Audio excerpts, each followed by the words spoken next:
कहानियों की श्रृंखला में एक बार पुनः मैं आप सभी का स्वागत करती हूँ। आज मैं आपके समक्ष निर्मला भुराड़िया के प्रसिद्ध उपन्यास गुलाम मंडी का एक अंश लेकर प्रस्तुत हुई हूँ। यदि आपको यह कहानी अच्छी लगे तो कृपया मेरे चैनल को सब्सक्राइब करें। प्रस्तुत है गुलाम मंडी का अंश ब्रहनला। अमावस की काली रात थी। उन सभी ने काली साड़ियां पहन रखी थीं। उनके लंबे बाल खुले थे। किसी के भी पाँव में चप्पल नहीं थी, सिर्फ एक को छोड़कर। उन एक जोड़ी पाँव में स्केट्स बंधे थे। उन लोगों के पाँव में चप्पलें नहीं थीं, मगर उन्होंने अपनी अपनी चप्पलें कमर में बांध रखी थीं एक डोरी से। वे सब लोग जिंदा थे, एक को छोड़कर। उनमें से एक लाश थी जिसके पाँव में स्केट्स बंधे थे। बाकी सब उस अंधेरी रात में उसी लाश को चलाकर कब्रगाह की ओर ले जा रहे थे। 100 साल की हिंजड़ा गुरु की मौत हो गई थी। अपने रिवाज के मुताबिक बाकी हिंजड़े चुपचाप उसे दफनाने ले जा रहे थे। वे नहीं चाहते थे कि किसी को पता चले कि यह शव यात्रा है, इसलिए शव को स्केट्स के सहारे चलाकर ले जा रहे थे। सर्दियों की रात थी, कुत्ते तक दुबककर सो रहे थे, अतः उनकी कब्रगाह तक की यात्रा ठीक रही। एक निर्धारित जगह पर उन्होंने कुदाल फावड़े लेकर गड्ढा खोदना शुरू किया। लकड़ी के पट्टे ठोक ठाक कर कफन तैयार किया। कफन को गड्ढे में रखने के बाद उन्होंने लाश को कफन में उतारा, मगर सीधे नहीं लिटाया, बल्कि पेट के बल लिटाया। लाश को उल्टा रखकर उन सभी ने अपनी अपनी कमर में बंधे जूते चप्पल निकाल लिए और लाश को पीटना शुरू कर दिया, इस कथन के साथ कि अगले जन्म में हिंजड़ा न बनना। अब उनमें से एक ने आगे बढ़कर मृत हिंजड़ा गुरु के नाखून और बाल काटकर एक हरे कपड़े में लपेट लिए, इस मंशा के साथ कि लाश चाहे कब्रिस्तान में दफन हो, मगर समाधि घर में बनाएंगे, आदर सम्मान के साथ। इसी के साथ ही कब्र मिट्टी से भर दी गई और उस जगह पर एक सादी सी फर्शी लगा दी गई। रात गहरा गई थी, सर्दी बढ़ रही थी, मगर घर लौटने के बजाय उन लोगों ने अलाव जला लिया था और घेरा बनाकर वहीं बैठ गए थे, अलाव के आसपास। वे नया गुरु चुनना चाहते थे आज, अभी इसी वक्त, अपने बीच से ही। सिर पर एक नेता की छाया उनकी आदत भी थी और उसूल भी। गुरु के बगैर वे दिशाहीन से हो जाते थे। ऊपर से खूंखार लल्लन के गैंग का खतरा अलग मंडरा रहा था। नाच गाने के इलाके का बंटवारा तो हो चुका था, मगर लल्लन की नज़र इस ग्रुप के रुपयों, गहनों और जेवरात पर थी। सभी जानते हैं कि हिंजड़ों के लिए बैंक में खाता खोलना कितना मुश्किल है, बल्कि असंभव है। सो वे अपना माल असबाब गाड़कर या तो बक्सों में बांधकर टांट पर ही रखेंगे, यानी जो है सो घर में है। किंवदंती है कि स्वर्ग से धार चुकी गुरु की गुरु को सुगंधी राजवंश के एक राजा ने खुश होकर नौलखा हार, मोती की करधनी, पन्ने का कंठा और काफ़ी कुछ दिया था। तब से कई चोर सेंध लगा चुके हैं, मगर खजाना ढूंढ नहीं पाए। मगर हाँ, यदि कोई इस ग्रुप का गुरु बन जाए तो वो आभूषण और बाकी माल मत्ता भी उसकी पहुंच में आ ही जाएगा। फिर लल्लन की बुरी नज़र इस ग्रुप के दोनों सुंदरों रेखा और रानी पर भी तो है। मृतका गुरु के पास कई बार लल्लन किन्नर आया था और ताकीद भी की थी कि नाच गाने से क्या होता है, जब तगड़ी कमाई की चीज़ पास में है तो इसका इस्तेमाल करने में क्या हर्ज है। उस वक्त भी माला फेर रही गुरु ने कहा था कि बच्चियां नाच गाकर ही पेट भर कमा लेती हैं, तो वह अपने नाम पर बट्टा क्यों लगाएं। इस पर ललन व्यंग पर उतर आया था कि राजा ने गुरु को आखिर किस बात पर खुश होकर बार बार धन से नवाजा था। किसे बनाती हो चाची? सभी जानते हैं राजा लौंडेबाज था, फिर तुम्हारी गुरु इतनी बन सवर के इत्तर फुल्ले लगा के राजमहल में क्यों जाती थी भला? मगर लल्लन का यह तर्क गुरु ने अपने गले में नहीं उतारा तो नहीं उतारा। लल्लन मुट्ठियां मसूखता हुआ वहां से चला गया। यह गुरु पक्की थी, उसने लल्लन के सामने कभी हथियार नहीं डाले थे, क्योंकि उसे लल्लन की इन करतूतों की भी खबर थी कि उसने ऐसे भी हिंजड़े पाल रखे हैं जो हिंजड़े हैं ही नहीं, अच्छे भले पुरुष हैं। उनसे हिंजड़ों का वेश धरवा के वो लूट खसोट और दादागिरी करवाता है। पुलिस कलेक्टर में शिकायत भी की थी कि लल्लन हिंजड़ों का नाम बदनाम कर रहा है, हिंजड़ों के नाम पर वारदातें कर रहा है। पर पुलिस ने यह कहकर टाल दिया कि जांच कैसे करें, किसी की मर्जी के बगैर लिंग परीक्षण करना न कानूनी है न प्रजातांत्रिक। सब बहाने हैं पुलिस के। पुलिस कितनी कानूनी है और कितनी प्रजातांत्रिक यह हम सब जानते हैं। गुरु ने कहा था। गुरु सही कह रही थी कि गुरु के ग्रुप के किन्नरों ने तो समय समय पर खूब डंडे खाए थे पुलिस के। दूसरों से पैसा वसूला था पर पुलिस को दिया था। तो आज ये लोग अपने नए गुरु को बाघ के नख की वो माला पहनाकर पद धारण करवा देना चाहते थे जो अब तक उनके गुरु ने पहनी थी और जो शायद उनके गुरु ने पहनी थी। यह माला कितनी पुरानी थी यह पता लगाना तो मुश्किल है, मगर इससे जुड़ी किंवदंतियां ज़रूर पीढ़ी दर पीढ़ी चलती आई हैं। हो सकता है यह कहानी किसी ने गढ़ ली हो। भला अंग्रेज़ों के ज़माने के पहले की माला यह कैसे हो सकती है? मगर किंवदंती तो यही कहती है। यह भी हो सकता है कि हिंजड़ों की किसी पीढ़ी के हिंजड़ा गुरु ने अपने साथियों का आत्मविश्वास बढ़ाने के लिए यह कहानी गढ़ी हो। तो उस किंवदंती के अनुसार यह माला तब की है जब राजाओं के राज में हिंजड़े बहादुर योद्धाओं के दल में शामिल किए जाते थे। स्त्री या पुरुष कुछ भी बन सकने की उनकी क्षमता उन्हें राजकीय जासूसों के पद दिलवाती रहती थी। दरबार हो या मंदिर, वे अपनी नृत्य कला का प्रदर्शन करके वाहवाही भी लूट सकते थे, इनाम इकराम भी कमाते थे। बादशाहों के हरम में सुरक्षा कर्मी होते थे। औरतों के साथ सेक्स न कर सकना उनकी कमी नहीं, खूबी थी। किसी हिंजड़े को यह बगनखा राजा की बेटी को एक शैतान मंत्री के पंजे से बचाने के लिए मिला था इनाम स्वरूप।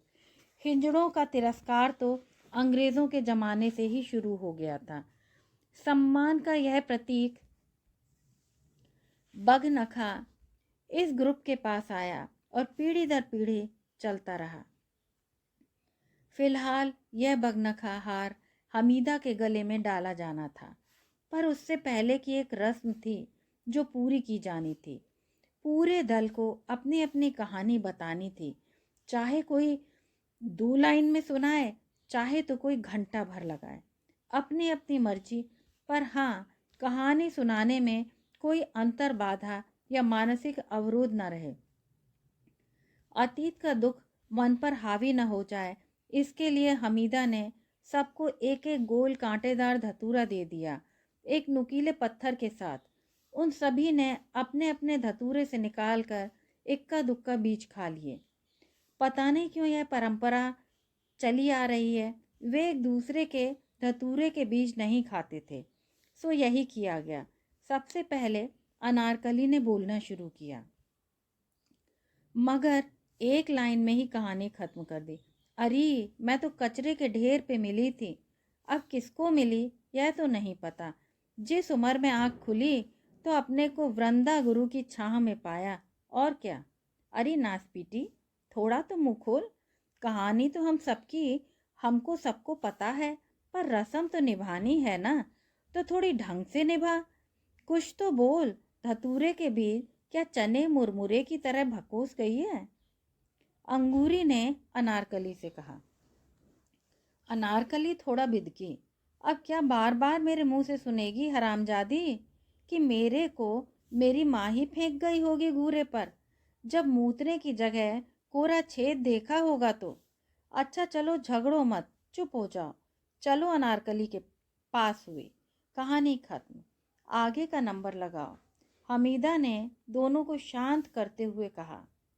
इस पर अनारकली ने उठकर हमीदा के पैर छुए और वापस अपनी जगह पर बैठ गई। अंगूरी फिर बोल रही थी। अरे अनारकली, मैं तो तेरे ही वास्ते बोल रही थी। धतूरे का बीज खा के बोल लेती, आज तो मन के सब भल भले निकल जाते। अरे बोल ले, वृंदा गुरु नहीं मिलती तो तेरे को सुअर कुत्ते ही खा जाते। तेरी माँ ने तो सुअर कुत्तों को प्रसाद चढ़ा ही दिया था। चुप कुत्ती, मेरी माँ का नाम मत ले, तेरी जान ले लूंगी। हाँ।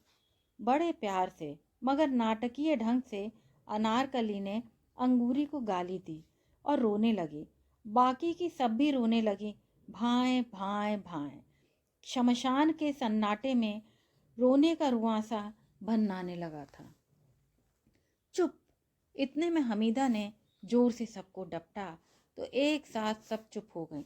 अरे इसी तरह करोगी तो सारी रात निकल जाएगी और रस्म ही पूरी नहीं होगी, हमीदा बोली।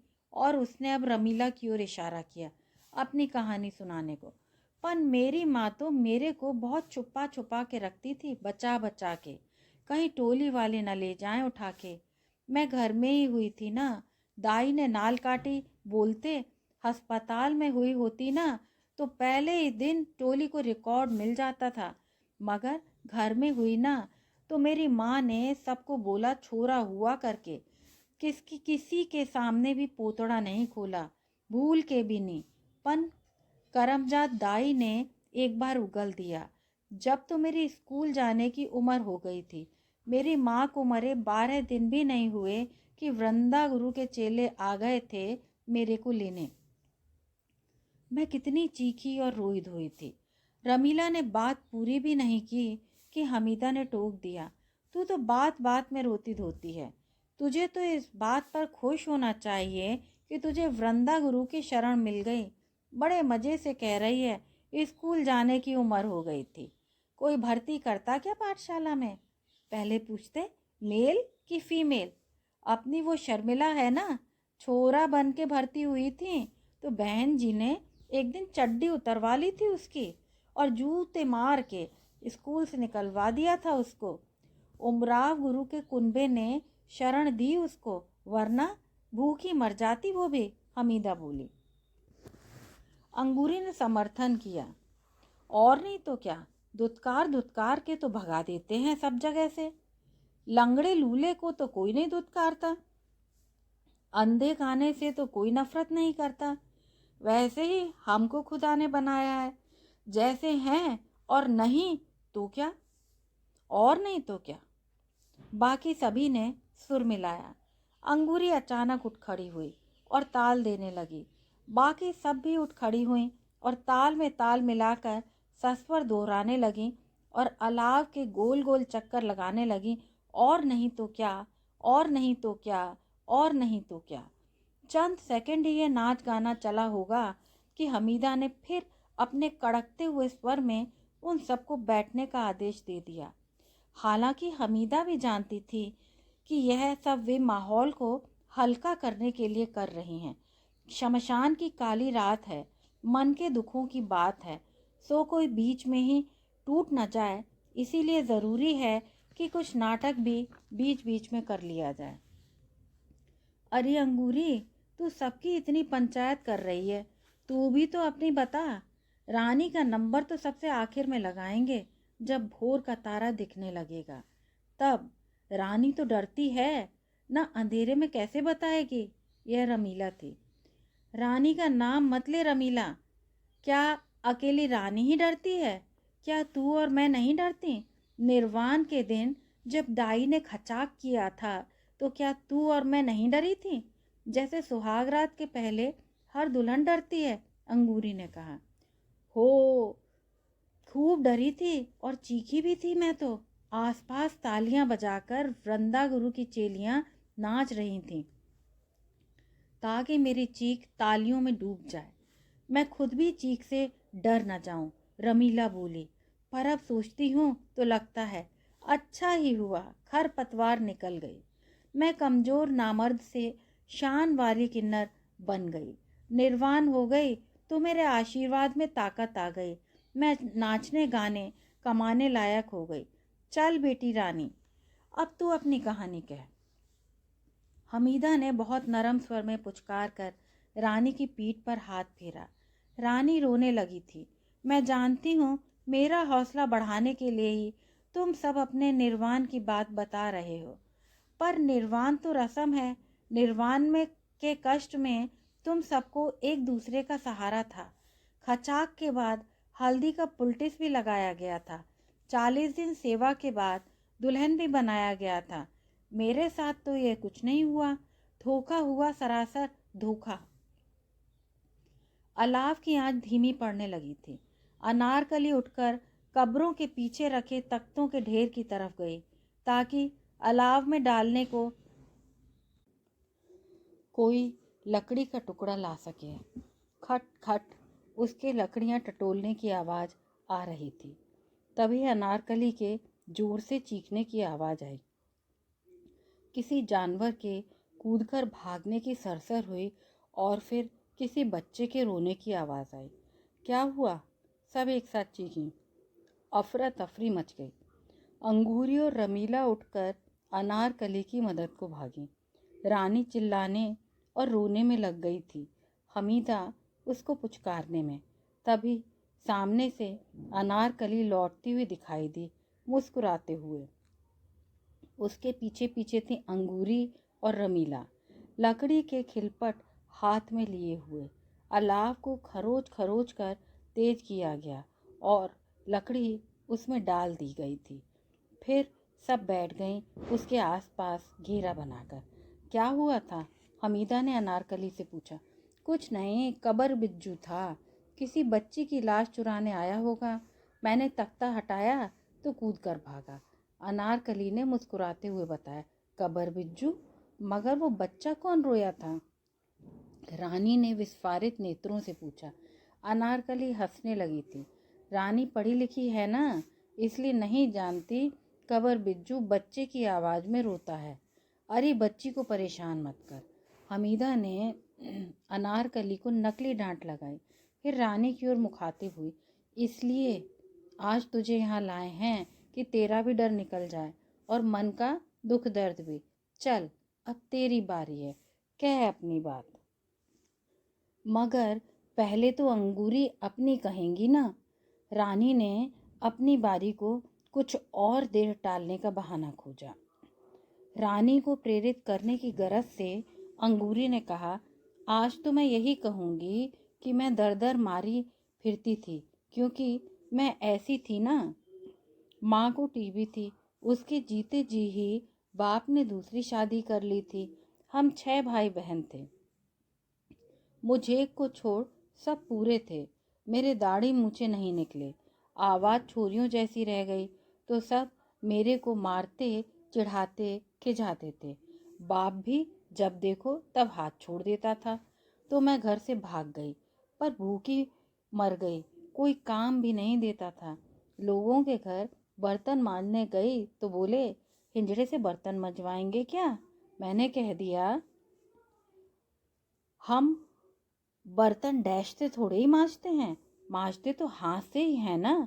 तो घराती ने थाने में रिपोर्ट कर दी कि हिंजड़ा घर औरतों को छेड़ रहा है, अश्लील बातें कर रहा है। पुलिस मुझे पकड़ कर ले गई, मारा भी और रेप भी किया। अब पूछो कानून के रखवालों से, भला हिंजड़ों को पुरुष थाने में क्यों भेजते हैं? नहीं तो बनाए तीसरा थाना, नहीं क्या? हाँ हाँ, सही कहा। सब ने हाँ में हाँ मिलाई। बस फिर एक दिन मैं सड़क के पाइप में सो रही थी। एक कुत्ता खाते खाते आधी रोटी छोड़ गया था, वही खाली थी। वृंदा गुरु के चेलों ने मुझे वहाँ देखा तो ले आए शरण में। आज बस इतना ही, यही है मेरी कहानी। सुबह का तारा आसमान में फूट गया था। आसमान का रंग काले से नीले में बदलने लगा। हल्का उजास रानी का भय थोड़ा कम कर सकता था। घोर अंधेरे से तो यह निश्चय ही बेहतर था। रानी ने धतूरे के लिए हाथ बढ़ाया तो जाने क्यों हमीदा ने रोक दिया। ऐसे ही कहो। मेरा नाम रानी नहीं राजा था। रानी ने शुरुआत इस वाक्य से की तो यह बात पहले से ही मालूम होते हुए भी सब हिजड़े हंस पड़े, शायद बात की विडंबना पर रानी रुकी नहीं, कहती रही, नाम ही राजा नहीं, मैं तो थी भी राजा बेटा। अच्छा प्यारा सा नन्हा सा लड़का, राजी राजी स्कूल जाने वाला, माँ बाप का कहना मानने वाला, बस कभी कभी फ्रॉक पहनने की जिद करता, बाकी कुछ गड़बड़ नहीं, नंबर भी अच्छे लाता। छठी सातवीं तक आया तो मम्मी की लिपस्टिक बिंदी भी लगाने लगा। यह मैं रात को लगाता, खुद को आईने में घूरता और खुश होता। एक दिन डैडी ने देख लिया और पहला थप्पड़ लगाया। उसके बाद के थप्पड़ों की गिनती ही नहीं। मैं बाल बढ़ाने लगा था। एक दिन ब्यूटी पार्लर जाकर बॉब कट करवा आया और आईब्रो बनवा ली तो भाई ने मेरी तरफ देखकर थूक दिया और कहा मैं भूल से भी उसके साथ ना देखूं। उसे शर्म आती है, उसके सब दोस्त हंसते हैं। मैं घर वालों के खिलाफ नहीं जाना चाहता था, मगर मैं क्या करता। मुझे लगता था मेरा खोल तो आदमी का है, पर भीतर जो है वो तो एक लड़की है। धीरे धीरे मैं समझने लगा था कि मेरा शरीर लड़के का है मगर आत्मा लड़की की है, पर और कोई यह बात समझ नहीं पा रहा था। इसे स्वीकार करना तो दूर की बात है, मम्मी ही थीं जो कमरे में लाकर खाना दे जाती थी, डैडी से छुपाकर बचाए हुए रुपए भी, पर वो भी रो रो कर मुझसे दुहाई मांगती थी कि मैं ऐसी हरकतें करना छोड़ दूं। क्राफ्ट एंड स्पोर्ट्स के ऑप्शन में जब मैंने क्रिकेट की बजाय डांस ले लिया तो डैडी ने पिटाई कर दी और हाथ खर्च भी देना बंद कर दिया। मगर मैंने यह कठिन समय भी पार कर लिया क्योंकि मुझे मोहब्बत हो गई थी, मगर किसी लड़की से नहीं, लड़के से। स्कूल के तो सब लड़के लड़कियों के बारे में ही बातें करते थे। लड़कियों को लेकर गंदे गंदे जोक्स भी आपस में सुनाते थे। मेरा इन सब में मन नहीं लगता था। शनिवार की जल्दी छुट्टी के दिन जब बाकी लड़के लड़कियों के स्कूल के आसपास मंडराने के लिए चले जाते तो मैं स्कूल के सामने चाय वाले के ठेले पर चला जाता था चाय पीने। वहीं पर वो मिला था। टी स्टॉल पर नया नया आया था, टी मेकर बनकर। क्या मस्त अदरक इलायची की चाय बनाता था, एकदम लाल रंग की। चाय बांटने वाले छोकरे तक उसके हाथ की चाय पीने को बावले रहते थे, जो उनको सीधे कहाँ मिलती थी। तो ग्राहकों की छोड़ी चाय एक गिलास में इकट्ठी कर पी जाते थे। जब वो खाली गमछा पहनकर उघाड़े बदन चाय बनाता तो मैं उसके बदन को घूरता। क्या बल्लियां थी उसके हाथ की, क्या चौड़ी छाती। उसने कई बार देख लिया था कि मैं उसको घूर रहा हूँ। एक दिन वो मेरे पास आया और मेरे गाल पर हाथ फेर कर बोला, क्यों रे चिकने, क्या पिताजी रोज मलाई खिलाते हैं? ऐसा चिकना चिकना गाल है, लाल बम चाय के जैसा। फिर एक दिन वो मेरे को पिक्चर दिखाने ले गया। वो मुझसे छोटे तबके का था, पर खुद कमाता था, खुद खाता था। मैं उससे बड़े घर का था, पर मेरे हाथ में पैसा नहीं था। जैसे ही उसको ये बात समझ में आ गई, उसने मेरे पर खर्चा करना शुरू कर दिया। फिर वो गबरू जवान भी तो था और मेरी तो बस मूछें फूटी ही थी। फिर वो एक दिन मेरे लिए शर्ट लाया, फिर सेंट। फिर एक दिन वो मेरे को होटल में ले गया। फिर एक साथ सबने पूछा, फिर क्या? बिस्तर में मोहब्बत शुरू हो गई, रानी ने कहा। पर रानी, क्या तुम्हारी कहानी यहीं खत्म हो गई? अनारकली ने पूछा। नहीं ना, कहानी तो अब शुरू हुई। साला जल कुकड़ा था, मेरे को दूसरे लड़कों से बात नहीं करने देता था, पर मेरी सब बात पूरी करता था। मेरी तो लड़कियों वाली चीज़ें करने की खपत बढ़ती ही जा रही थी ना, सो वो सब चीज़ें ला कर देता था। जाने उसके पास इतना पैसा कहाँ से आता था। खैर, बाद में तो मुझे भी समझ में आने लगा था उसके पास उतना पैसा आता कहाँ से था। पर उस वक्त तो यही कि उसने मेरे लिए फ्रिल वाली मैक्सी खरीदी, कंधे पर से खुला इवनिंग गाउन खरीदा, जांग तक आती गुलाबी फ्रॉक, साथ में मैचिंग हेयर बैंड, यहाँ तक कि उसने मेरे लिए कप वाली ब्रा भी खरीदी। उसमें रखने के लिए पुच्छ पुच्छ दबने वाली 2 चीनी गेंदें भी। वो मेरी सब फरमाइश पूरी करता था, तो मैं भी तो उसकी सब फरमाइश पूरी करता था, या यूं कहो करती थी। मैंने उसके सामने लड़की एक्ट करना भी शुरू कर दिया था। उसी ने मेरा नाम राजा से रानी किया। एक दोपहर हम दोनों होटल में थे, तब मैंने उसको म्यूज़िक लगाकर कैबरे डांस करके दिखाया। आजा आजा आजा आजा वाला और भी बहुत सारे गानों पर। उस दिन उसको इतना मज़ा आया कि वो मेरे पे कुर्बान हो गया और उसने मुझसे पूछा कि मुझे क्या चाहिए। मैंने बोला, मैं डांस सीखना चाहता हूँ। मैंने कई साल पहले डैडी को बोला था तो उन्होंने मेरी बहुत पिटाई की थी। माँ को भी मारा था कि पल्लू से बांध बांध के फिरती है, छोकरे को छोकरी बना डाला है, अब जा नचा अपने साथ और रोटी बिलवा इससे। माँ रोती रही, कुछ नहीं बोली। मैं माँ के आंसू देखकर डर गया। फिर कभी नाच सीखने को नहीं भूल पाया, लेकिन अब अपने प्रेमी मनोज की शह पाकर फिर डांस सीखने की बात की तो डैडी ने घर से निकाल दिया। कहा कि अब मैं मुंह न दिखाऊं कभी। मैं मनोज के पास रहने आ गया। मैंने स्कूल छोड़ दिया और डांस क्लास ज्वाइन कर ली, पर कथक या भरतनाट्यम नहीं। इतने बारीक डांस सीखने की गुंजाइश नहीं थी। मेरे टीचर मुझे फोक डांस और सालसा सिखा रहे थे। सालसा डांस क्लास में मेरी जोड़ी एक लड़की के साथ बनाई गई थी, शालू के साथ। शालू के साथ अजीब बात थी, उसके साथ उसके पापा आते थे उस पर नज़र रखने। वह रोहित के साथ जोड़ी बनाना चाहती थी, उसके पापा नहीं चाहते थे। शालू जैन थी, रोहित सिंधी था। कास्ट का चक्कर था। शालू ने रोहित के साथ जोड़ी नहीं बनाई, मगर मेरे साथ नाचते हुए भी वह पलट पलट कर रोहित को देखती थी। स्वाभाविक था कि मेरा ध्यान भी बार बार रोहित की तरफ जाता था। अचानक मुझे लगा कि रोहित भी मेरी तरफ खींचा जा रहा है, मगर रोहित होमोसेक्सुअल नहीं था। इस पर मुझे हमेशा से भी ज़्यादा जोर से लगने लगा था। काश मैं लड़की होता। फिर एक दिन मैंने डांस क्लास में रैक में रखी मैगजीन में पढ़ा कि ऑपरेशन करके लड़की बनना पॉसिबल है। यह इतनी भी इम्पॉसिबल बात नहीं कि मैं भगवान को रोज़ कोसूं कि उसने मेरे को लड़का नहीं बनाया। ऑपरेशन तो बाद में, पहले डॉक्टर से मिलने के लिए भी तगड़ी फीस चाहिए थी। इतने पैसे मनोज के सिवा और कौन दे सकता था। मगर जब मैंने यह बात सामने रखी तो वह खुन्नस खा गया। बोला, मेरे को तो छोकरा ही अच्छा लगता है। छोकरी चाहिए होती तो मेरे को 1 नहीं 10 मिल जाती। अब ऐसी बात मत करना। मगर मैं जिद पकड़े रहा, क्योंकि जिद तो मेरे दिमाग में थी। जब जब मैं लड़की बनने के ऑपरेशन की बात करता, वो गुस्सा हो जाता।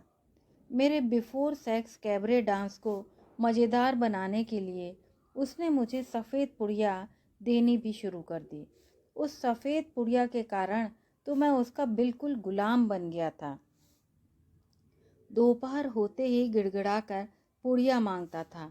एक दिन पुड़िया के नशे में मनोज के सामने कैबरे करते करते मेरे ब्लाउज से रोहित का फ़ोटो गिर पड़ा, जो मैंने शालू के पर्स से मारा था।